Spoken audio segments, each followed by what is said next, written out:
you do think about, is it selfish? Is it worth it? Is it something? So, Sir Richard Branson! Richard Branson is one of the most fun-loving and adventurous billionaires in the world. He's conquered our skies, blasted off into space. The entrepreneur's entrepreneur, the marketer's marketer. In the School of Business, they said focus. By the age of 33, you've got 50 different companies. You kind of break that law, it seems. if we'd stayed still and only focused on one business, we wouldn't have a business today. We're still going strong 55 years later. If you get the little details right, makes for an exceptional company over an average company. We were the first airline to introduce seatback videos in the world, sleeper seats for business class passengers. We've always been ahead of the pack. The airline's been bullied by British Airways, famously through the Dirty Tricks campaign. The best always succeeds. As if all of that you'd done before wasn't enough, you decided to aim for the stars. We're going to space. Looking back at this beautiful, beautiful Earth that we live on whilst floating, it was a dream come true. You know, we're still at the early stage of space travel, and there's still risks. One pilot has died after a passenger spaceship crashed. Everything that we'd built up looked like it was crashing down. What impact does that have on you and your mission? You've got to continue.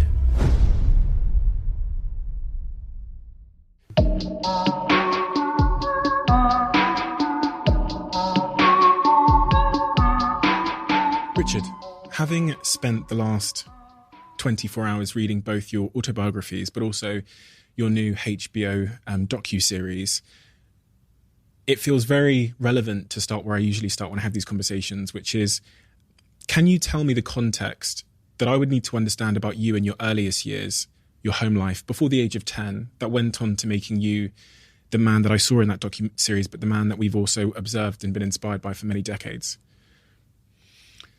So I was brought up in the countryside. I love the country. And I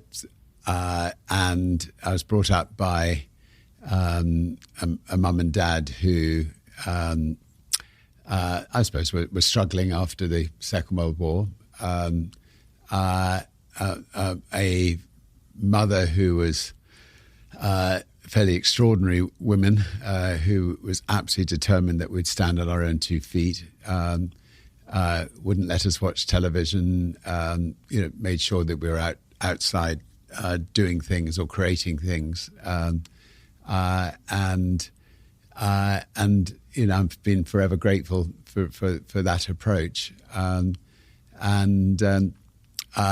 occasion, she would maybe go a little bit far, to sort of, pushing us out of the car at age 5 or 6 and making us, find our own way to Granny's house. But anyway, we survived all her approach, and hopefully are the stronger for it. Throughout your docuseries, but also throughout your books and everything that I've heard you talk about Eve, your mother, she felt like a really, really extraordinarily principled and strong character. And in the docuseries, you actually say that you didn't realise how much she had influenced you on becoming the entrepreneur you are today. What was it that she was doing? Pushing you out the car at 5 years old and making you walk home. But were those principles that underlined her approach? So, she was one of the sort of first entrepreneurs around, really. Not a particularly successful one, but she was making table mats and cutting out pretty pictures from books and turning them into pictures that she would then take to Harrods or Harvey Nichols. Interestingly, and I didn't realise this until I saw it in some letters that she'd written to me. Working from a phone box in London, and that was her office, just like my office had been later on, working from a phone box at school. But so she would never stop. She was an idea a minute, always trying to better our lives, better, and and also always trying to create things that she could be proud of. When was she most proud of you, in terms of what kind of behaviours or achievements would make her most happy when you were young? She was fairly.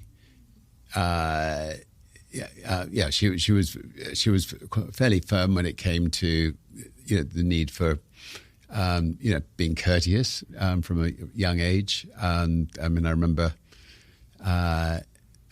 in church one day I refused to go and sit next to somebody that she wanted me to sit next to who was maybe visiting our house.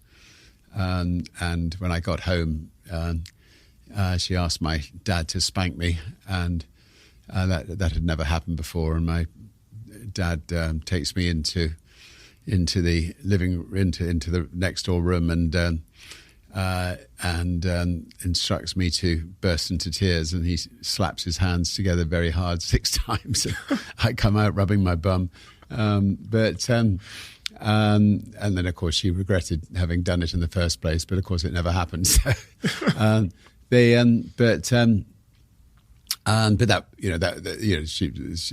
she generally speaking, it was unreserved love, but she wanted us to care for other people properly. If we ever said ill about somebody, we'd be sent to the mirror, and we'd have to stand there for 10 minutes because she felt it reflected so badly on us that we'd said ill of somebody.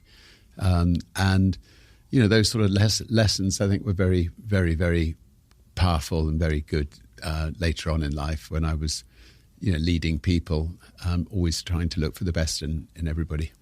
One of the threads throughout your story, which shocked me, surprised me, and inspired me in many ways throughout the docuseries, was this continual desire to move on to the next thing and make things bigger and to capture another opportunity, which struck me as being, at times, like a really defining character of you. Even when things seemed to be successful by anyone's estimation, you pushed on again, and then you'd push on again and again. Do you have any idea where that instinct or that characteristic came from in you? I'm sure that came from my mum. I am son of Eve, which is my mum's name. But it's also, I think, because I was dyslexic and pretty hopeless at school, I've forever been trying to prove something to myself and prove something, when she was alive, to her and my dad. I'm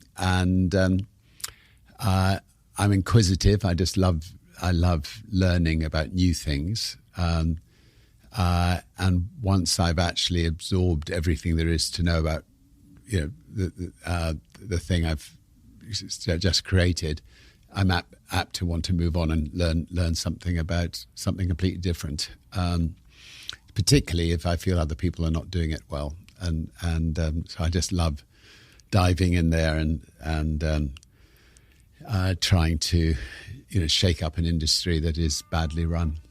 Do you think she and your father, even your father Ted, had high hopes for you? I think that my mum definitely thought that I would be. She decided that I was going to be Prime Minister of Britain one day, and I think that she definitely had high hopes for me. My dad just wanted us to be happy. I mean, he was a very lovable, content, funny, witty individual. Wanted to be an archaeologist, but ended up going into the law after the war, and would have been happy, I think, as long as we were happy. He didn't mind. He didn't really want to push us, but my mum, I think, expected more of us. You mentioned school a few moments ago. You and me both have a similarity in that we were hopeless in school. You went off to boarding school at 7 years old, which in and of itself is a pretty extreme experience for a 7-year-old. You described this as being a little bit too young in your view, and you struggled, in part because of your dyslexia. At the time, did you know what dyslexia was or what it meant? No, I had no idea what dyslexia was. I just assumed that I must be a little bit thick. I mean, I could just about add up and subtract, but when it got to more complicated stuff like algebra and geometry and the likes, I couldn't understand the reason for it. I wasn't interested in it. I couldn't understand why we were having to learn French when nobody seemed to ever actually speak it when they left school, and or Latin, and so I suppose in my head I rebelled against being taught things that I couldn't see the relevance of, and actually that was a good thing, because it ended with me rebelling from actually staying at school and leaving school at 15, and creating creating a magazine which to try to sort of address some of the issues in the world. Your dyslexia, you've often highlighted that in many respects it's been a superpower. It's given you skills that have led to your success. What is that? What are those skills, and what is the advantage in your view of this dyslexia, and how that's changed how you function and operate? I think that, well, first of all, I would like to say I'm proud of being a dyslexic thinker, and I'm delighted that dyslexic thinking is now becoming almost part of the vocabulary, and I'm pleased to talk to many dyslexic kids over the years to try to make them realise that do not be worried about it.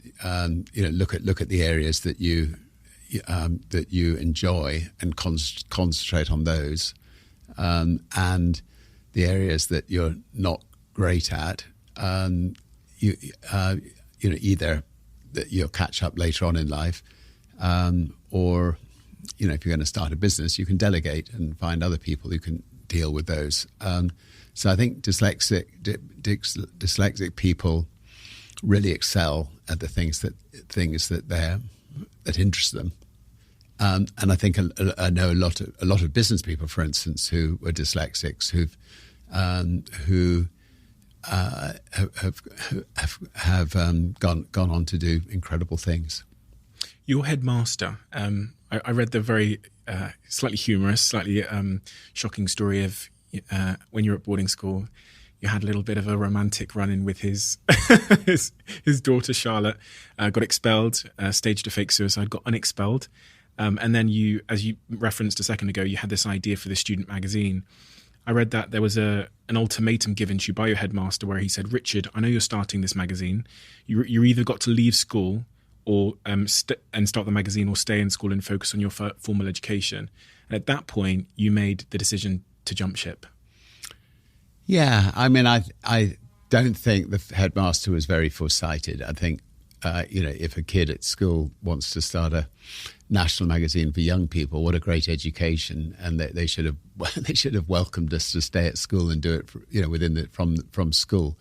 But the headmaster wasn't going to allow me to do that, and thank God, because getting out into the real world, I achieved a lot more than I would have done if he'd been pleasant and said, run the magazine from school. There was a lot going on in the world. There was the Vietnamese War, there was the Biafran War, there were the Provost in Holland, there was the education system that needed students to rebel against, and so it was an exciting time in the 60s to leave school, go to London, and try to start a magazine. I watched your as I watched your docuseries yesterday in that theatre that we're all in, including yourself. One of the lines really struck me when they showed the small room that you were building this magazine in. I know sometimes it was a post box, but sometimes there was a small room, I think at a later date. A line was said, which was, "This was my education." And for young people who are considering taking a leap when they have very little responsibility or think, very little to lose, throwing themselves in a situation where they'll fail their way to an education struck me as being so important and so underrated. When you don't have kids or you don't have a house or a mortgage. And it seems like that's exactly what you did. You used like failure and risk as a way to self-educate. Yeah. I mean, it's difficult for me to recommend it to everybody listening to this program because not everyone's going to be successful. And obviously you and I have been fortunate that we have had success doing it that way. Some people, and I'm going to put my conservative hat on knowing that the parents may be listening as well. Some people will benefit from having an education, degree or whatever to fall back on if they find that they just can't make a go of it in business. But anyway, I think for the two of us, I think being out in the real world, I mean, I learned so much, and it's held me into such good stead throughout my life. In running a magazine, of course, you're going out interviewing people, you're learning every time you interview somebody. I think being a journalist or being an editor, it's not so different from being an entrepreneur. You're out all the time, meeting new people in different sectors, just learning, through the magazine, a lot of people would write with problems. Young people would write with problems. So we ended up setting up a student advisory centre where we would give people advice on venereal disease or gay people, the gay population, or contraceptive advice, abortion advice, psychiatric advice, and just meeting all these people with all these different problems, suicidal mental problems, really opened my mind. It was just a fascinating education, and throughout my life since then, I've spent a lot of my life trying to address some of these issues first of all in a wider sense in London, and now more on a global scale. And but that was that education was so important.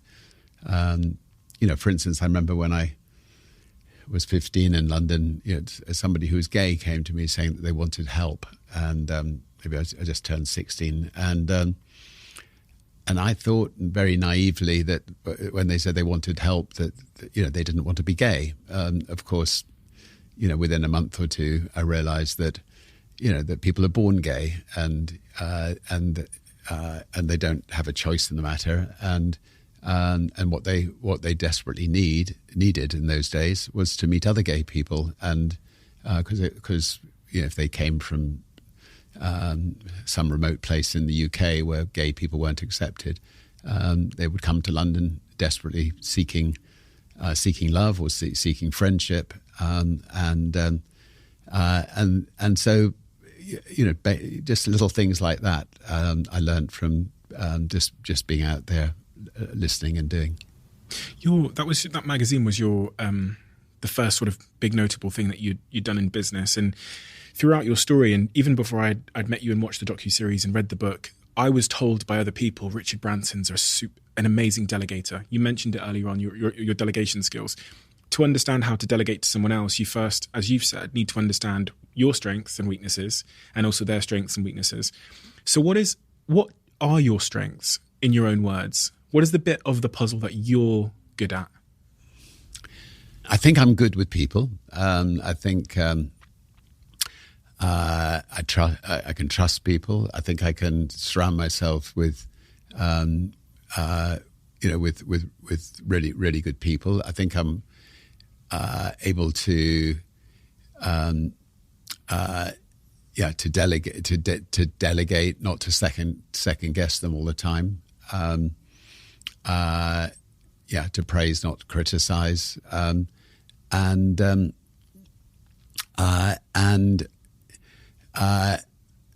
think I'm quite good at if I create something, making sure it's the best in its area.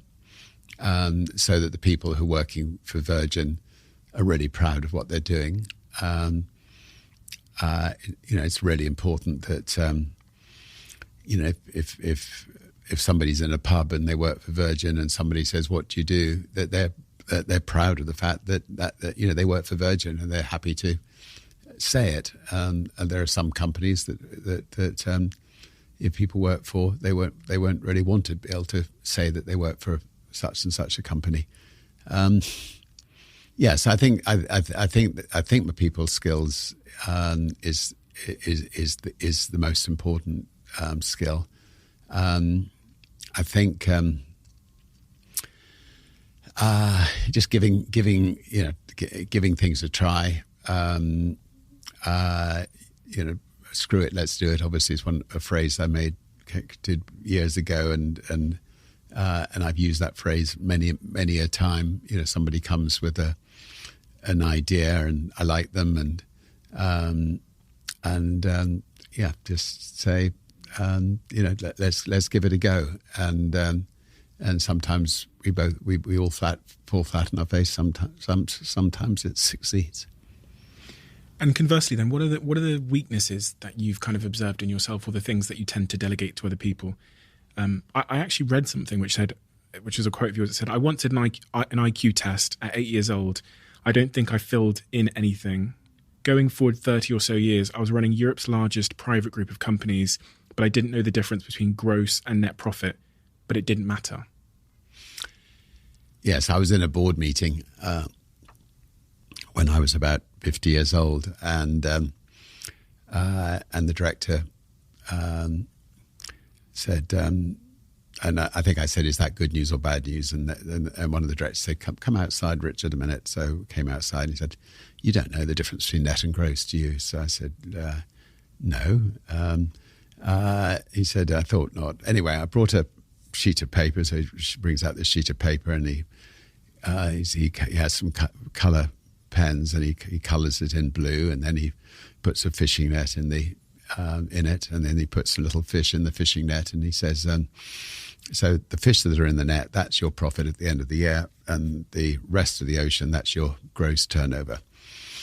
And I went, "Got it." And I was ever since then, I've been name dropping net and gross to people who obviously know full well what it is. But the point of the story is, it really doesn't matter. I mean, it's a good idea most likely if your chief accountant knows, but for somebody who's running a company, what matters is can you create the best company in its sector? If you're going to create an airline, is it going to be palpably better than the rival airline? If you create a cruise company, is it going to be palpably better than the other cruise companies? If you're going to create a train company, is it going to be palpably better than what's gone before? And if it is, then at the end of the year, it's likely that more money that will come in than goes out, and then somebody else can add up the figures. So I think to run a business, yes, it helps to add up, it helps to subtract, it helps to multiply. I don't even think you need to worry about division. That's it. So so if you can do those three things, you can run a business. If you can't do those three things, I wouldn't worry too much. You find somebody else you can, and just go out and create something that's going to make a positive difference to other people's lives. That student magazine became kind of pivoted at the end into a mail order music business, which is a big part of the docuseries that we watched yesterday. But then it became so many more things, and it's the interesting thing is kind of how you swang from one of these business ideas to the next, because you'd seen a product or service that you thought could be done better, or there was an opportunity there. When in the school of entrepreneurship, if that's like a metaphorical thing, we always talk about the importance of focus. Now, when I look at your story from 15 years old, starting that magazine, to starting a mail order business around, I think 22 years old when Virgin was kind of conceptualized and launched. And then by the age of 33, you've got 50 different companies involving everything from film making to conditioner cleaning and generating more than $10 million in sales. I go, this is not what they told me about the need for focus in the school of business. They said focus. You kind of break that law, it seems, of focus. So, I've never really thought of myself as a business person. Obviously, on paper, I am an entrepreneur or a business person. I've never really been interested in the bottom line, despite what the docu-series seems to betray. I really have been interested in creating things I can be proud of, and a lot of those things come out of personal frustration, and I must have been frustrated quite a lot when I was young, because I've ended up, trying a lot of things, and I just found it great fun investing in, people I met. Somebody will come along and the music business may have been struggling at one stage in my career with the advent of the iPod, and so, a couple of guys come along and say, you should do mobile phones. This is, this would replace the music business, and they were great people, and so we thought, screw it, let's do it. Let's go into the mobile phone business, and so if we'd stayed still and only focused on one business, maybe let's say the record business, let's say record stores, which was one of our earlier things, we wouldn't have a business today, because the mega stores and record stores no longer exist, because the iPod and free music really put them out of business. So by actually going against the rules of what you learn in business school, we're still going strong 55 years later, and diversification actually saved us. I mean, during COVID, Virgin Atlantic and very badly hit companies was saved by Virgin being able to sell Virgin Galactic shares. So diversification is far more exciting. You learn a hell of a lot more, and it can be useful in times of crisis. It's clear that only a great delegator would be able to diversify without spreading themselves too thinly, per se. And For sure. I guess that goes back to that skill of of delegation. Your headmaster said something to you that my best friend Joe Ridgway said to me when I was 18 years old, after I dropped out of university. My best friend Joe Ridgway from Plymouth said to me, I remember I was stood in this curry shop in Rusholme. He said, "You're either going to be a millionaire or in prison." Now, when I read that this morning, when I was doing research on your headmaster, it stopped me and my breakfast halfway through my sort of chew. I thought, gosh. Now, I know why he said that to me, because he knew there was a certain level of desperation in me, and there was a certain craftiness, which could either be used for good or evil. When you did the student magazine, that prophecy appeared to come true one day when the police raided your magazine and arrested you. And I learned about this in the docu-series last night.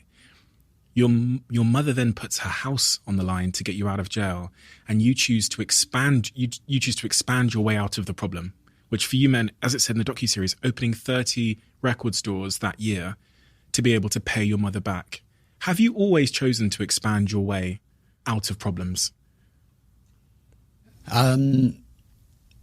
Yes, I think the answer is yes. I mean, I spent one night in prison.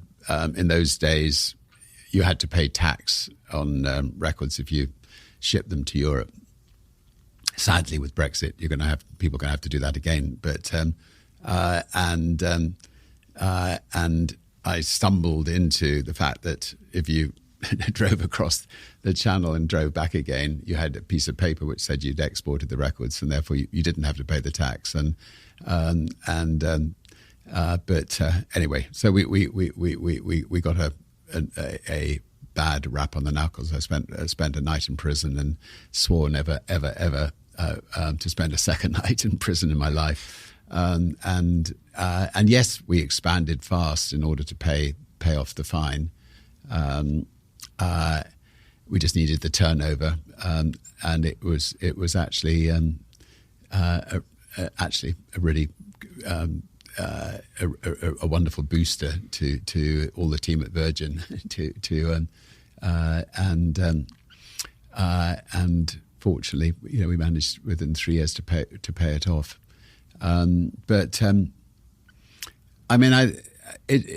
Sometimes we're expanding just for the sheer pleasure of learning about something new, and then maybe occasionally on that occasion we're expanding to get ourselves out of trouble. From my perspective, one of the most terrifying decisions you ever made was to go into the airline industry. Warren Buffett's fairly famous for saying that he has once considered employing someone to sit in his office, and every time he feels like investing in an airline, to talk him out of it because it's such a absurd, terrifying business to get into. You were running a very successful record label and record store business by then. You had many, many companies, many investments, and you decided to take this huge bet to start an airline. Now, there's a lot said about why. Could you tell me in your own words why?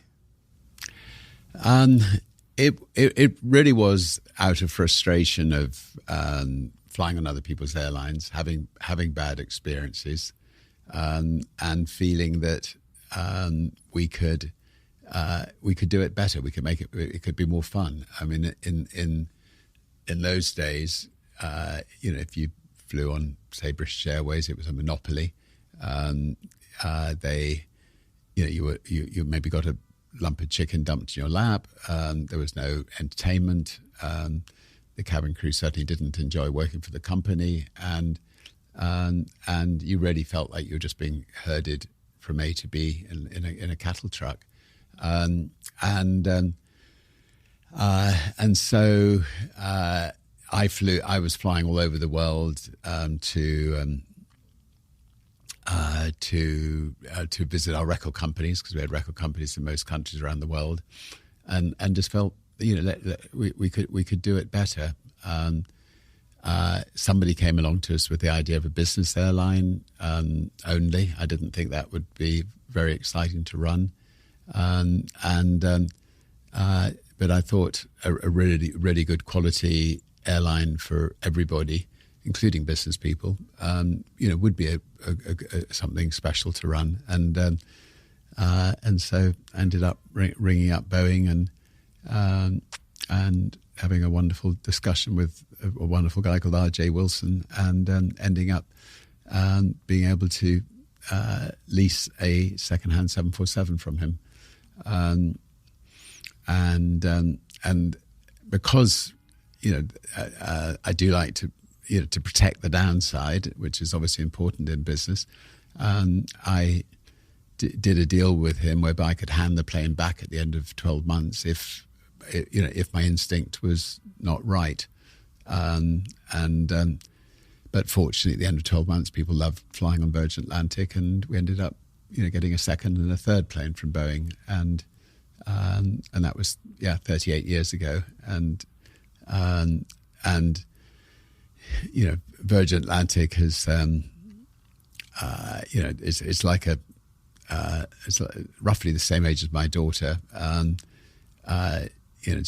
She's been the airline's been bullied by British Airways. I mean, famously through the Dirty Tricks campaign. It was a really tough time. We took BA to court, and we won the biggest libel damages in history. She's had to go through the crashes like the 9/11 disaster, the 2008 disaster, the COVID disaster, and I'm sure that we've that it's cost us more money than we've ever made from it. But it's been the flagship, for Virgin. It's enabled us to launch other companies in different countries around the world on the back of the strong brand and the strong reputation it's had. She's a daughter that I will zealously protect and as long as I can. When you look back at why that business survived, considering the fierce competition, considering what British Airways did and what ultimately found guilty of in court with their Dirty Tricks campaigns, the bit that really stuck out to me yesterday was hearing that they had a staff member hack into your customer database to kind of spy on what you were doing. That went to court. You won the battle. And that acted as a real boost, I think, for Virgin, because it kind of staged you as this sort of David versus Goliath situation where you were the underdog. But as you look back on that journey, many people have fallen in that industry. It's a graveyard, as you say in the documentary. Why did Virgin win? What was it? Was it brand? Was it customer experience? Was it just grit? I think that I think a lot comes back to staff. I mean, we've always had a great team of people working at Virgin. They're really proud of the company.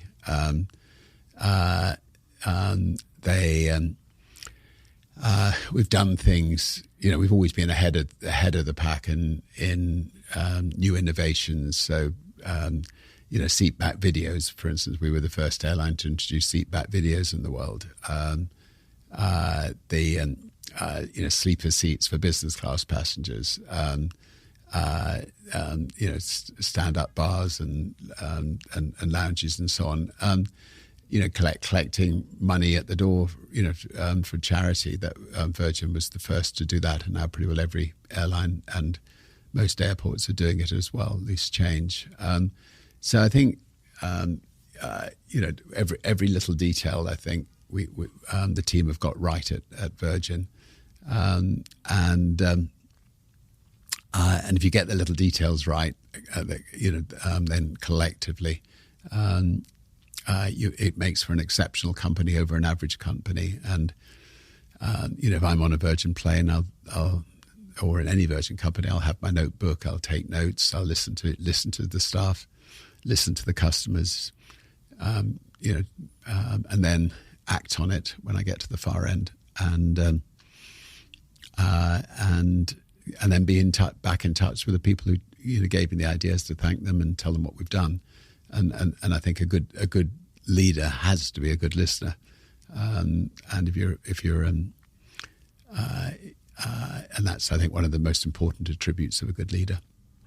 I grabbed my phone halfway through watching the docuseries yesterday when you mentioned the seat back videos, because in the same breath you mentioned how every accountant would tell you not to do many of the things that you've chosen to do, but also the banks wouldn't even lend you the money to do the seat back videos. They'd give you the money, like $2 billion to do the planes, but they wouldn't give you the 10 million to do the seat back videos. You've mentioned instinct as well a few times. As a CEO over the years, I've had this battle between like instinct and the CFO. You seem to tend to, I think the quote you said was, you tend not to consult finance people and accounts people when you have these ideas. How have you found that battle between the two, between your instinct and your vision and the money people going, this won't work, this doesn't make sense? I suspect that you're the entrepreneur and they're the CFO because you're the entrepreneur and they're the CFO. So I think you just got to believe in your instinct and go with it. And if you create something, we're just opening a new hotel in New York. If it's the best hotel in New York, even if it's gone over budget in the building of it, which it will have done, the best always succeeds. We famously during COVID launched a new cruise line, Virgin Voyages. It is so much better than any other cruise line out there. We've had 2 years where we've had to mothball the ships, but we've stuck with it because we know that the quality is such that people will seek it out, and the feedback's been spectacular. I mean, it's Virgin at its absolute best. I'm actually heading there this afternoon. It's fascinating. Each ship has 78 different nationalities working on it. 1,200 people, and they're just the best. And it's adults only, and it's a lot of fun. But there were moments during COVID that we did think, we definitely chose the wrong business to launch. Virgin at its absolute best. What does that mean? What is Virgin at its best? Virgin at its best is when you launch a new company and you know that because people have experienced previous Virgin companies, that they will give it a try. You don't really have to even advertise. They know that when they went on a Virgin train, when we ran the network, that it was really good quality. When they went on a Virgin plane, it was good quality. When they went into Virgin Health Club, it was good quality, and so on. So that gives us a big advantage with a brand that people have tried, they've loved, and so when we launch something new like a cruise line, they will give it a go, and we make sure that we don't let them down, and then having them try the cruise line, if we decide to do a new venture, we can, it's that much easier for us to launch it off the back of the cruise line. You are so synonymous with the Virgin. I don't think I know a person who is as synonymous with their brand as an individual. So when you think of Virgin, you think of Richard Branson. When you think of Richard Branson, you think Virgin. And in 1985, you start doing some pretty extreme adventures around the world, which become kind of pay into the brand and give the brand extra meaning. Things like crossing the Atlantic by boat, which sunk. It seems like a lot of the trips you took either collapsed, like fell out the sky into the sea, or the boat sank. You set so many records through that period. So I was reading about you going 250 miles per hour in a hot air balloon across the Pacific from Japan to the Arctic and Canada, again breaking existing records at the time. This became a real hallmark of like the Richard Branson and Virgin brand, these extreme adventures. Was that intentional? When you did that first one, was it because of a marketing thing, or was it because of the fun of doing it for yourself? It started out as a mixture of the two, but more, we had one plane, and somebody said, why don't we try to bring the Blue Ribbon back to Britain for the fastest boat across the Atlantic? We can build this boat. But it ended up being much more than just a marketing adventure. It became a real adventure. I mean, it was tremendously exciting, and I was in my very early 30s, and it was tough, but it was great fun. There were lots of moments of drama, which there always are when you're trying something that's never really been tried before, including, as you pointed out, we sank before we got the whole way across. But anyway, it makes for a good documentary series, and it makes for a good book, and it did put Virgin on the map. It made Virgin a much more sexy brand, a more adventurous brand than, say, British Airways, our rival, and other brands. I mean, Virgin Atlantic cheekily took a full page ad when we sank in the Atlantic. The only thing that was sticking out of the Atlantic of the boat was the brand Virgin, and the ad just had the picture of the boat sticking out of the water, and the ad said, "Next time, Richard, take the plane." and of course there were people who said, "What have you seen? What if you end up in the Atlantic? No one's going to want to fly on an airline where." But of course, it's quite the reverse. People, it helped put a tiny little airline on the map more effectively than anything else we could do, and much more cheaply. You mentioned that ad from your competitor there. In the moment, competition is the arch enemy, causing you a ton of nuisance.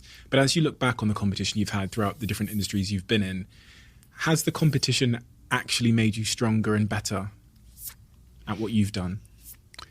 Yes, and I think the reverse is also true.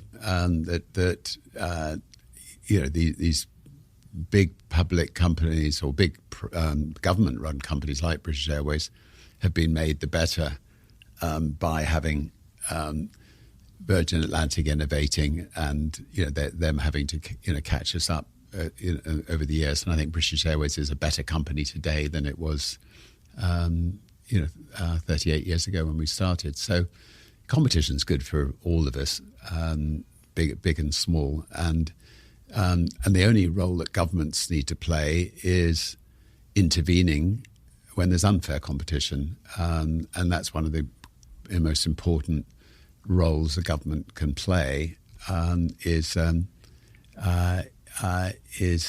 making sure that they set laws that encourage competition and don't stifle competition.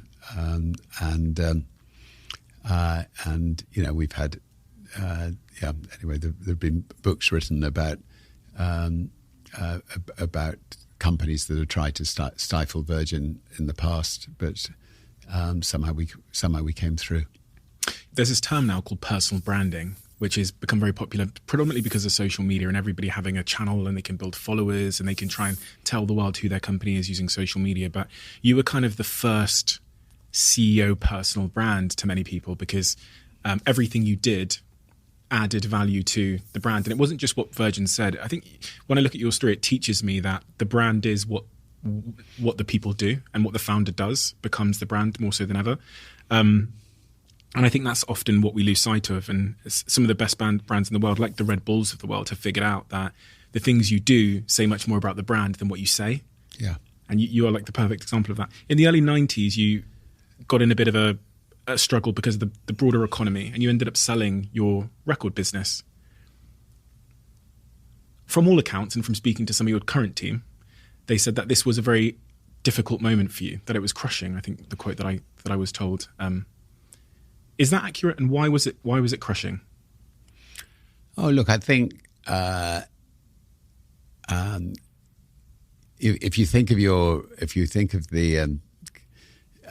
the things that you create, like children, which I do, and I'd think of it like that because it is just a bunch of people. I mean, your business is yourself and a group of people.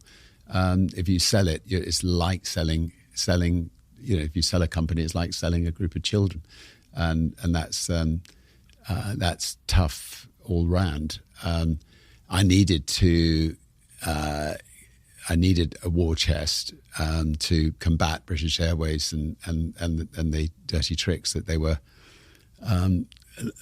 they'd launched at Virgin, and so the war chest that I thought I could best tap into was Virgin Records. The good thing was that the staff at Virgin Records still had a job, but working for another company, and the staff at Virgin Atlantic were safe because we had the financial clout to deal with our competitor. So there are obviously times in life where you have to make tough decisions like that, and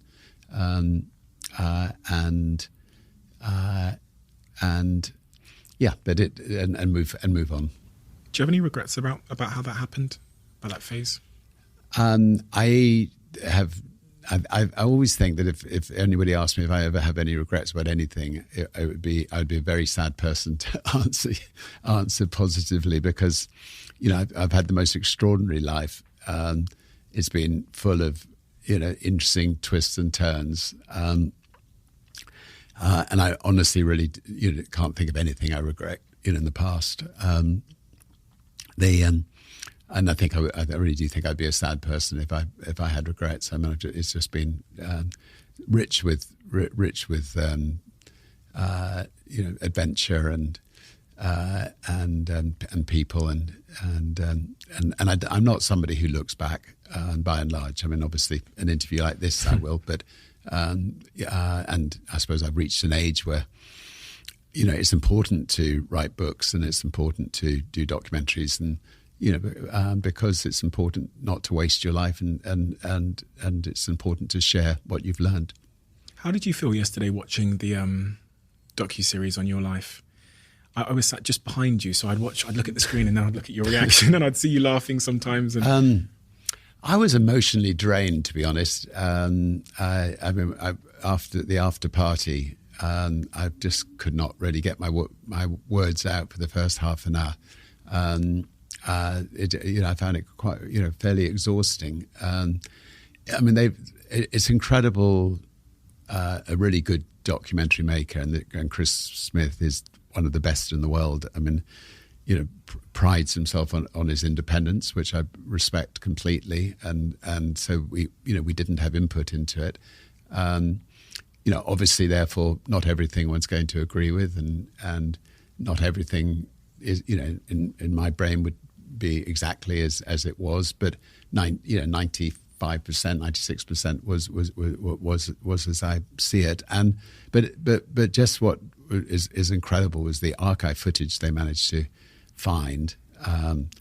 Considering we'd had my main house burnt down, my main house blown down in a hurricane twice. The fact that anything survived to be able to make such a really full, really quite exciting, I think, documentary series was, I have to take my hat off to them. And then as I watched the last episode of the docuseries last night, I saw you once again in typical Richard Branson style set yourself a new frontier, which was space. As if as if all of that you'd done before wasn't enough, you decided to aim for the stars. Why?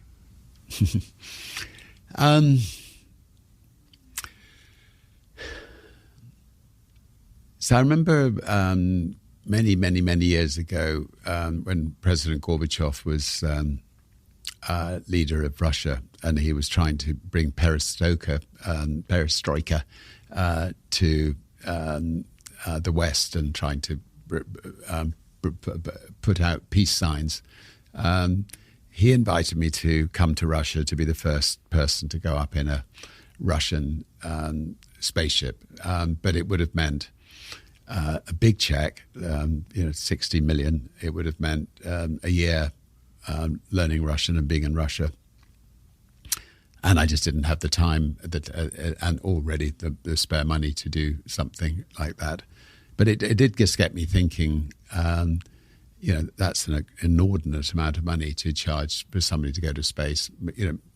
For that kind of money, why couldn't I just start building a spaceship? And so we registered Virgin Galactic Airways, and I went around the world trying to see if we could find somebody to build us a spaceship, and then just found this genius, Bert Rutan. To me, I've always dreamt of going to space one day. I think 50% of the people listening to this program will have dreamt or will dream of going to space. 50% will think, why on earth would you want to do that?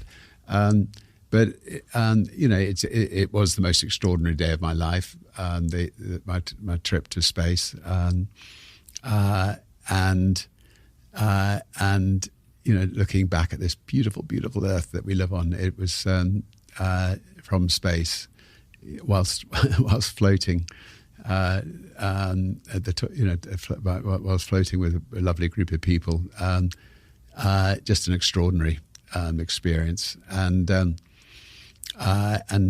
be honest, to pinch oneself moment to be doing it in a spaceship that we built,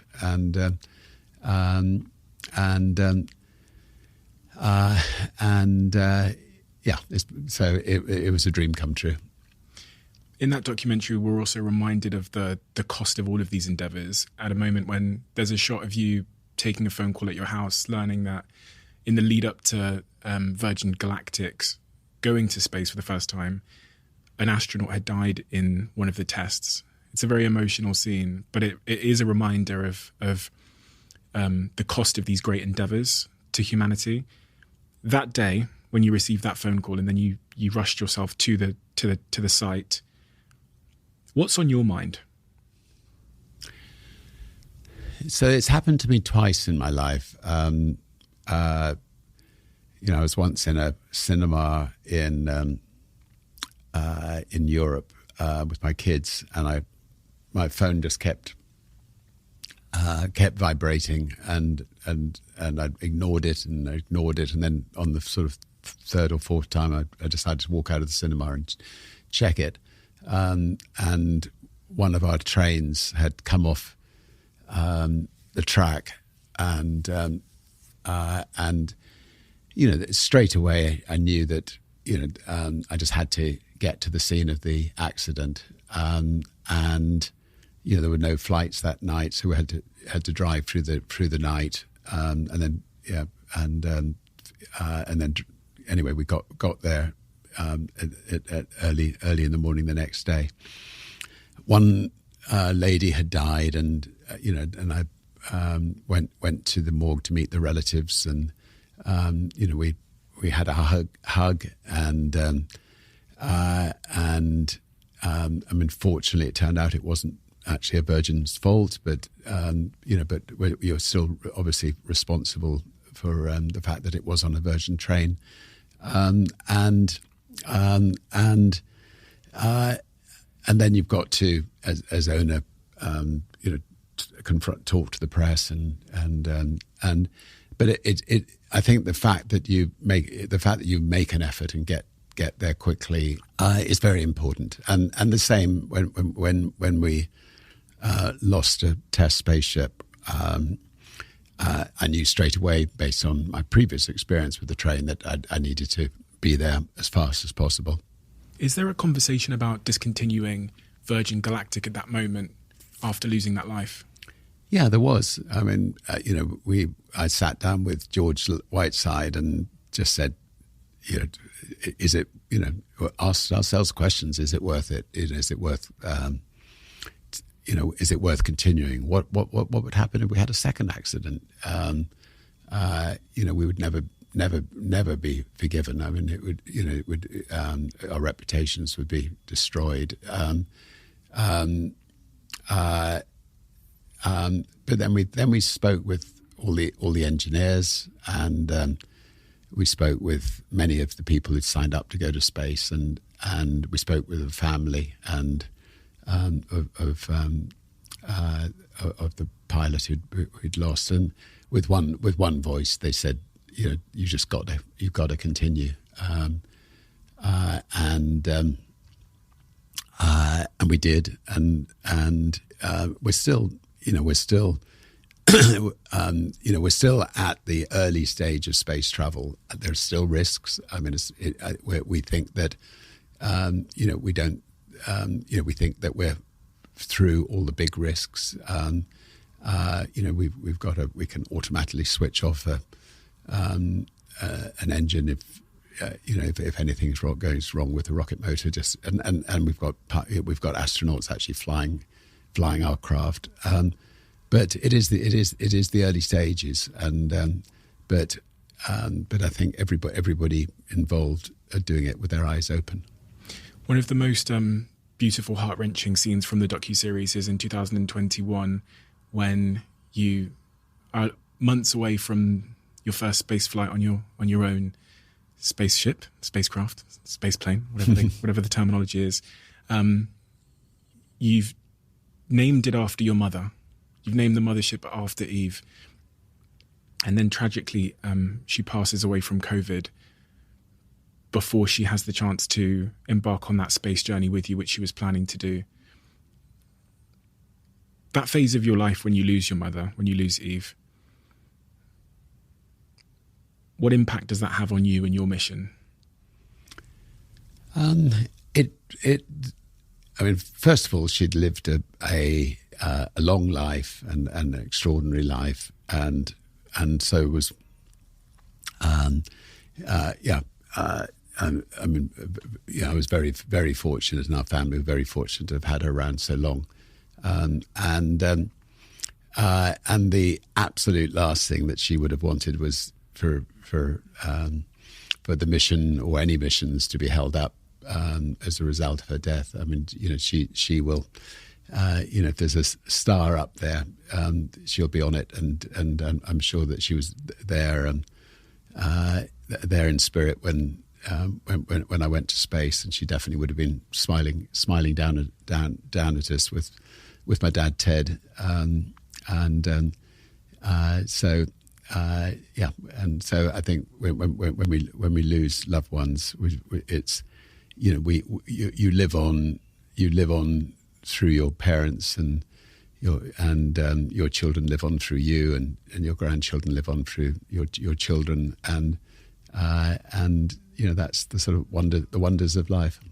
And when you came down from that space flight, which is detailed in your second memoir, in the sort of updated version, which has just been updated, you wrote a letter to your mum after coming down from space. You said, "Dear Mum, you always told me to reach for the stars. Well, I took my own winding road, but I always knew when to follow your lead. You always pushed us to our limits. You were always a dreamer. You urged me to strive for every opportunity I saw. You told me to chase my wildest fantasies, to live life to the full. How you lived, how you loved, and how you are missed." Yeah, I mean, she, I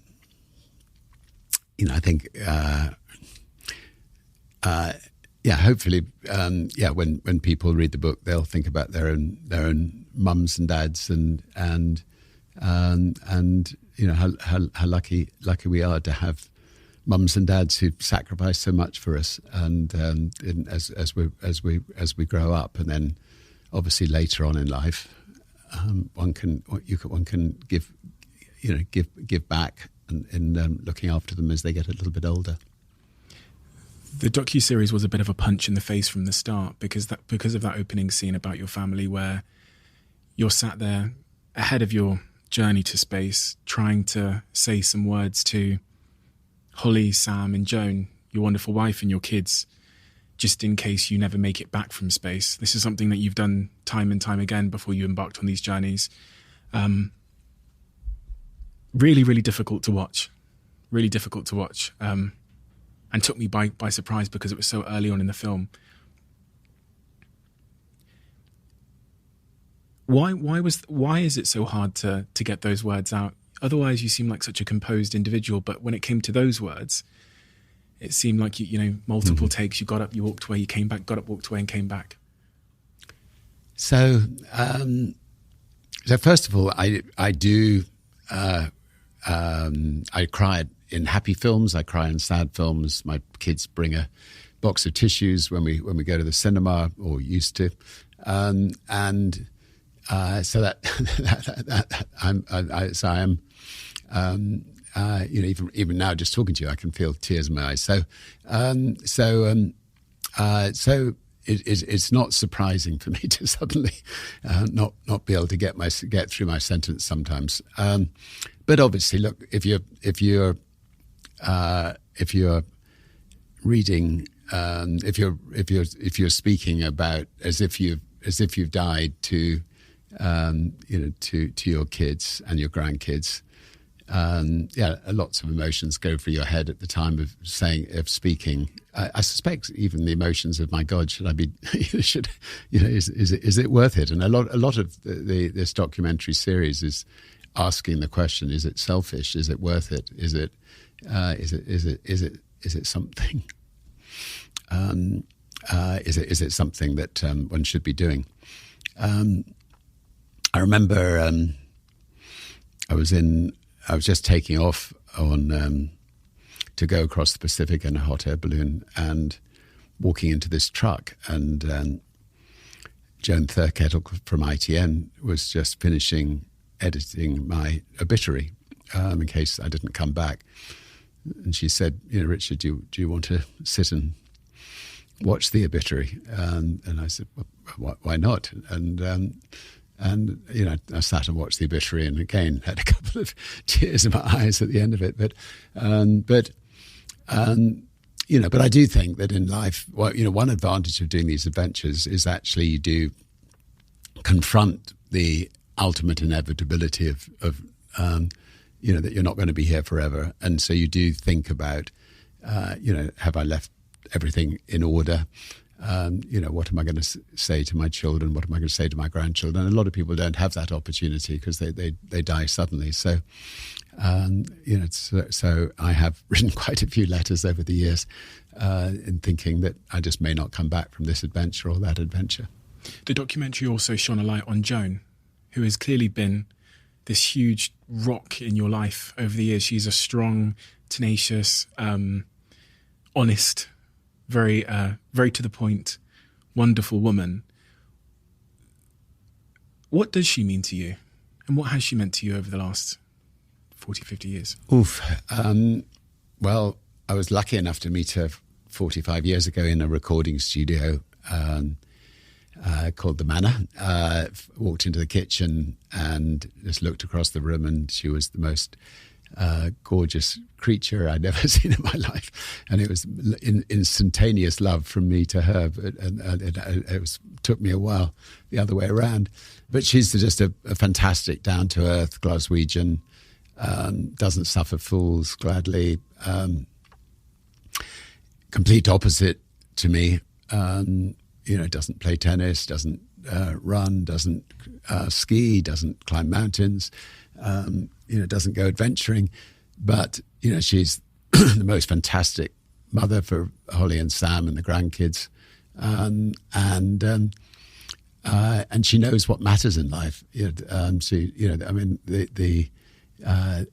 the end, I suppose what matters is, the love you can give to your children, the food on the table,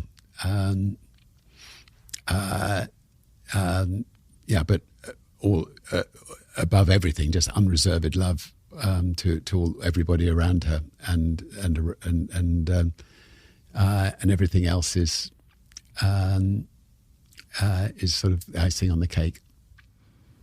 You're a man synonymous with living a life worth living. One of the quotes from the film was about, not living a life that is full of risk is not living at all, words to that effect. If I was Sam or Holly, your kids, and I asked you, I said, Dad, what is a life worth living? What would you say to me?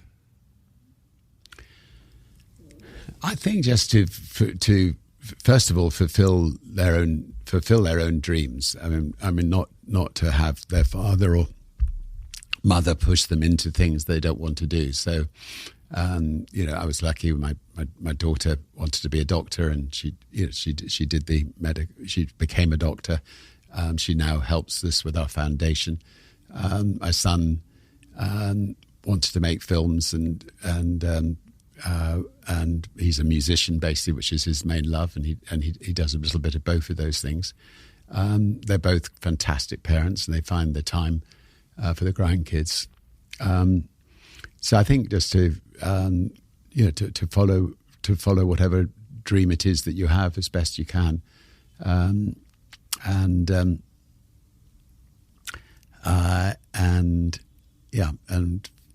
we've been lucky that our kids have I think found their path in life. We have a closing tradition on this podcast where the last guest asks a question for the next guest, not knowing who they are asking it for. The question that has been left for you is, where were you when you felt most vulnerable, and why? I think I felt most vulnerable relatively recently, during the about 6 weeks into COVID, when everything that we'd built up looked like it was crashing down, and interestingly, when the sort of British press, rather than being supportive, really turned on us, but fortunately, my kids and grandkids, everybody arrived at around about that same time, and and the team just got down and worked really hard day and night to make sure we kept as many jobs safe as possible, and I think pretty well every Virgin company got through it, and pretty well every employee's jobs got protected. But that was maybe the toughest time in my life. For suddenly it just looked like your reputation and everything else was going out of the window. But COVID was tough for so many people, we felt it too. Holly and several members of your team referenced that as being your toughest moment. But the word tough is just a word. If I zoomed in and if I was there, and I was you, what would I have seen and what would I have felt? When you say the word tough. Well, I think that I've never understood depression. And I think I understood a slight, where people get depression from after that experience. And it was good, it's good to have gone through it myself a bit. I mean, I didn't last too long, because I've, brought up by, parents who'd, been through the Second World War, and you couldn't waste your time, getting depressed. There were much far worse things than being depressed. But anyway, it taught me to understand it, which I think will hopefully make me better understand other people's depression in the years to come. What were the symptoms of that?